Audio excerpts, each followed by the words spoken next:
Anyway. So we get into it. So it's 2025. Everybody's locked in, ready to go. And we have our new program that is being released as we speak. It's live. Strong and lean in 16. Build a strong body, lose body fat, be confident in and out of your clothes. They are the main outcomes that Which you're we going can now to get. confidently say that we do too. Yeah, absolutely. That's We embody the message. Yeah. All in 16 weeks. So what I thought would be a good topic or a bunch of topics to talk about is leading into our strong body checklist, which anyone can access, that gives them an idea of just all of the areas that they need to be conscious of to be achieving the outcomes that they want. Build a strong physique. Yeah. Build a strong looking, strong performing. Look and be strong as fuck. Yeah. And drop the body fat that they want. Get that confidence that they're after. Yep. So the first place that I started. Let me see if I pass. I haven't read this, guys. Yeah. I made this and I haven't shown anybody. I haven't read it yet. So first check off the list.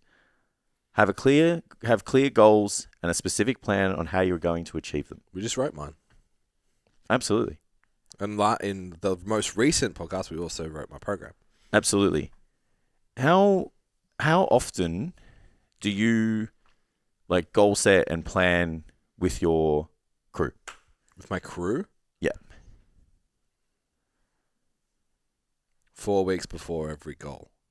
Yeah. Does that make sense? Yeah, absolutely.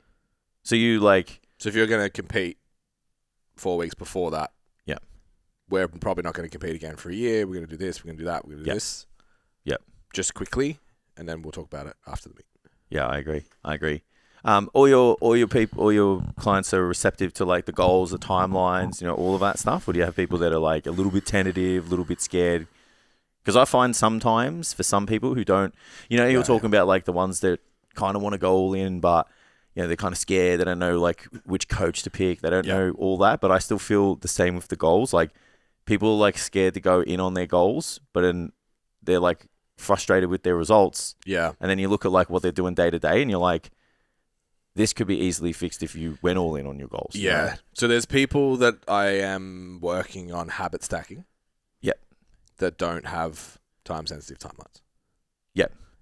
It's still reactive. You can make semi-time sensitive timelines to those things though, right? Yeah, it's just they're almost still in habit formation phase because they haven't got the habit formation to then say we're doing the cut. I understand. Does that but that's make still sense? a goal though. 100%. Yeah. Yeah. So you're still working towards behaviors. I understand. But there's no the diet goes for 8 weeks and then we're doing this because the diet hasn't started because we need the structure. I understand. We can't drop your calories from calories we don't know what they are. Yeah, I understand that. So yeah, there's definitely some of them, but then anyone who's within 90% adherence has pretty clear time. Yeah. Yeah. Yeah, I love it. If you're someone who wants a specific outcome and you don't have a time frame, identity on what that outcome is, how are you supposed to walk into the gym? How your workouts are going to look. We know that certain workouts are made in certain ways to elicit specific outcomes. They're not all the same. Yep. Not every workout is made equal. So no different to we said the other week, it's you build a house off a plan. No house looks the same. So your body's the same. Yeah. We kind of want to make sure we have a plan and a set timeline, and it just keeps everything really clear. Yeah. And it averts your attention to the places that you need to show up on as well. So just think about how much better would you be if you knew exactly where your workouts are, you knew exactly what the first workout of the session was going to be, and the exercise and the warm-ups and all that stuff. You can prepare yourself mentally, all of those things. It's you would show up so much better from that alone, Yeah.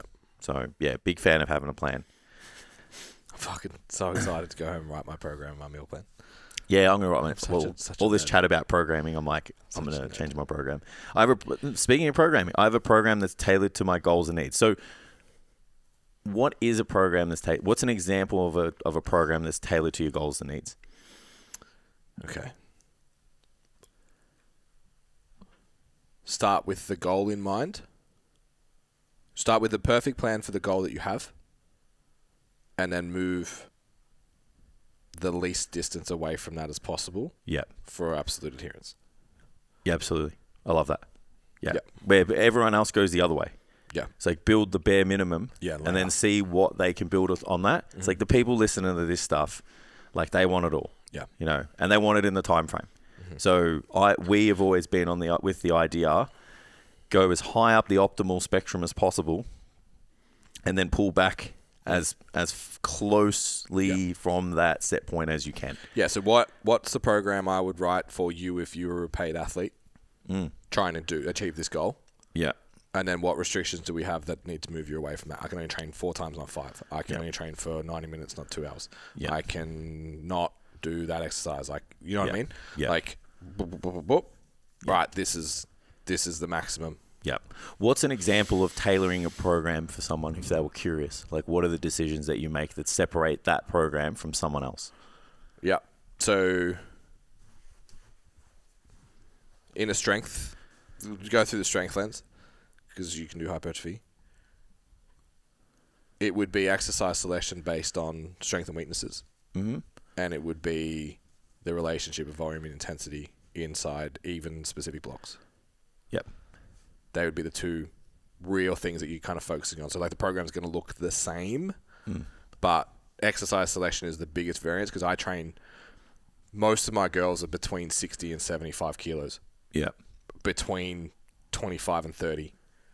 Between 3 and 6 years experience in the gym. Yeah. So that, like, it's fucking... they all just want to get strong, have great asses, and nice upper bodies. Like, yeah, absolutely. The specification comes in to the exercise selection. Agreed. You need to do this exercise this way because you're shit at this. Yeah. Or you're really good at that, so we actually are going to go do this. Yeah. And then the other variable that we would put in there is like training personality affects typical volume and intensity ratios because if you're a fucking demon, we need to give you less. Yeah, absolutely. Yeah, agreed. Yeah. I love it all. Exercise selection, workout split.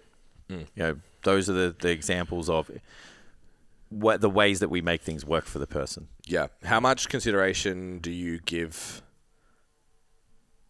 enjoyment? What's that noise? Don't know. Fuck. Yeah, anyway. Party time. What was that? How much consideration do you give enjoyment? So like, Yeah. I have strength programs and they say anterior posterior, or like I'd like anterior posterior because it means I can do like a heavy squat, compound bench, or accessory bench, heavy bench, compound accessory squat, kind of vibes. But then a lot of clients will be like, can we do upper lower? Yeah.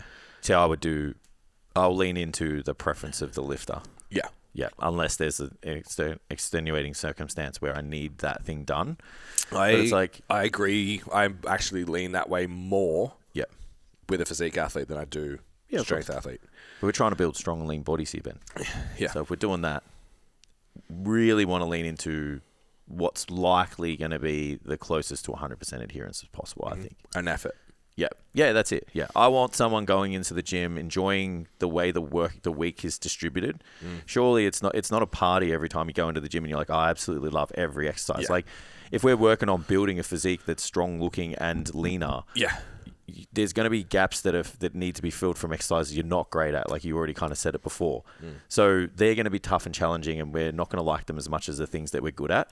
But you want to look at that week and be like, this looks good for me, fits my schedule, fits my preferences maybe for whatever reason.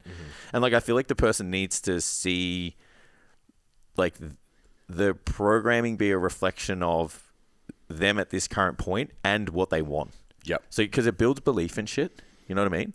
So we've talked about it in the past, like even just knowing that the program is made and tailored for you already gets you exceptional results just from like a mental side of things. So if you can see it come out on the paper as well as be explained on like how this is happening, again, it's like how much better do you show up? You know, and how you show up is for the people that we're talking about. It's like they've already been in the gym for a couple of years. Like they've already tried the programs you download off the internet and stuff. Like they want something that is for them that's going to give them the result they want. But they also need to know that how we show up is just as important. And these things are reinforcing that. So the next one's that I take a progressive approach to training, trying to beat my lifts from my previous workouts. So explain that. What's the benefit to that? And what's an example of beating the previous workout? So if you're a newer lifter, I would expect progress almost every exercise, almost every week. Yep. And that is either in load and or rep progression. Maybe I'll accept technique progression from a younger lifter, but I think people lean on that too much. It's like, it looked better. Like, okay. Yeah, but if as a younger lifter, if it looked better, it most likely should move better, and you should lift be able more. to add exponentially. Unless you were cheating and cutting range of motion, in which case that wasn't an improvement. Last week was shit. Of course. As you progress further down the track, I would be like total relative volume of an exercise improves. So it's like one of the sets I got an extra rep. Yeah. Fuck yeah. Yep. Out for every exercise. And then eventually you'll get to the point where it's like, I progressed my machine press today, and it meant everything else stayed the same. Yep. And that's great. Yep. Yeah. What are some examples of progressions? Is it just weight? Set reps and weight. Yeah, reps weight. I like reps weight. I do like form for newer lifters. Yeah. But I think once you are trained, then it's reps and weight that we're trying to chip. And then if you don't chip the weight or the reps, don't throw the baby out with the bathwater. Like we're still, it's just the goal. Yeah, we still trained and we still, got a positive adaptation. Like there's still benefit to doing the session. Yeah. It's just like we want to have the mentality to chip. Yes. Because when your body has it, you'll do it. Yeah. Because a lot of people, I don't know about you, but I used to see people even just walking into the gym and they could fill out their workout program before they did their workout. And they just write the same weights in there. No, and it's like, these people are frustrated with the results. And like, these are people that are coming every day. 5 days a week. Yeah, just doing the same thing. And it's like, well, you're not giving your body any desire to alter, what it needs to do. It can meet the demands, so it's going to stay the same.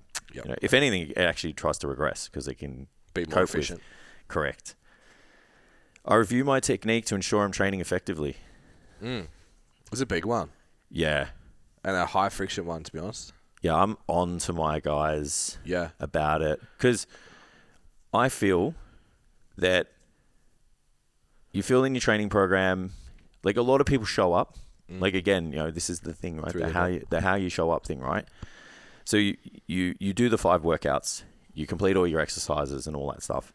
You hit your macros and you submit your check-ins and all that stuff, right? No one can see how hard you're training. Yeah. No one can see how well you're training. Yeah. And you need to have that either self-awareness, which comes from education, and that comes from support of someone else seeing it, i.e. us, or someone else who knows. So if no one's seeing those things or there's none of that self-awareness, you are leaving so much progress on the table. Yeah. I've been pushing this notion for the last month because I'm like, the results that you want now are predicated on this only. Yeah. Because you're already doing I can go to the gym. 4. I can go to the gym 4 to 5 days a week, do the program, all that. Yeah. But I'm like, I need to see you work hard. So I need you to select an exercise that I know you love, that you just get after it. Because I want to see. Yeah. I want to see what the first and the last rep look like. Yep.